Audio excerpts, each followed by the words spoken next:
Hi there, dear parishioners and people of goodwill. I read from the Gospel of the 25th Sunday of Year B, on which I base my sermon today for you. A reading from the Holy Gospel according to Mark. After leaving the mountain, Jesus and his disciples made their way through Galilee. He did not want anyone to know because he was instructing his disciples. He was telling them, "The Son of Man will be delivered into the hands of men.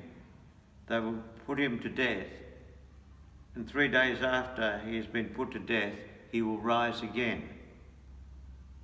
But they did not understand what he said.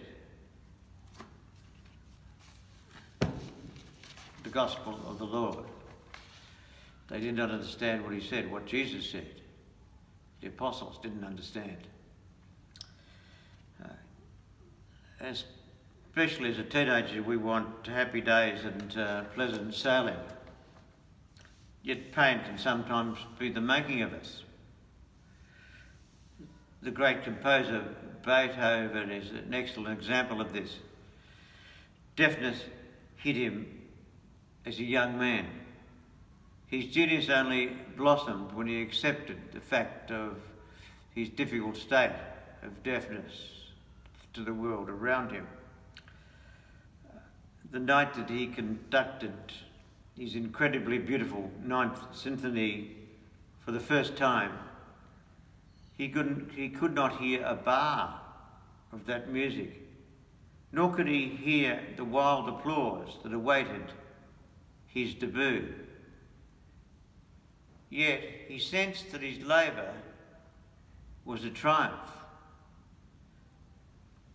So will we rejoice if we learn to master our difficulties, our pains, when they come our way? I remember as a healthy young man of 20 years of age being drafted by a birthday ballot in the Australian Army for 2 years, as 1 in 5 Australians were sent not birthday wishes but birthday pain for some young men. Here I was as a 20-year-old, secure in my job, had a nice girlfriend, had a few different social groups, young people's groups, was settled into studies for accountancy and was enjoying playing Australian rules football for my old boys football team. All these things, secure job, saying goodbye to the girlfriend, saying goodbye to a burgeoning social life, all gone for a whole 2-year period of one's life. That's what it was looking like. Then was the self-discipline of army training and some pain in the midst of all that. Sometimes, and as often the case, these pains or crosses can be the making of us. I never regret any of my army training.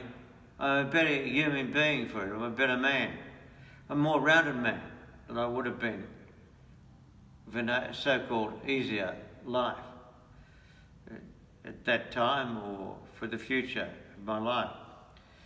Jesus talks about that in the Gospel today, and like teenagers, the apostles did not understand it, or maybe they didn't want us to understand it, because he was talking about pain.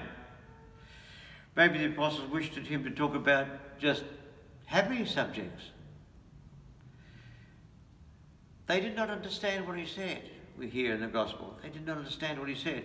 Is the comment in today's Gospel, the 25th Sunday Year B, as he told them he was going to suffer and even die. Within our pains and present difficulties, we must remember what Jesus said, that we must take up our crosses every day and follow him. And those that lose their life for his sake, rather, will gain it. Yet we don't willingly go for pain, but our pains, our crosses, our difficulties can be the making of all of us. Most things we don't appreciate unless we've had to work hard for them. Most of you would realise that. Things you've worked hard for, you really do appreciate. Whatever they may be, from the small things to the larger things. You really appreciate it with difficulties and sometimes through pain. And within that total picture, let us remember that Christ endured difficulties for our sake, even death on a cross. But let us never forget that there is no Easter Sundays for us unless we go through, each of us, our own Good Fridays. Amen.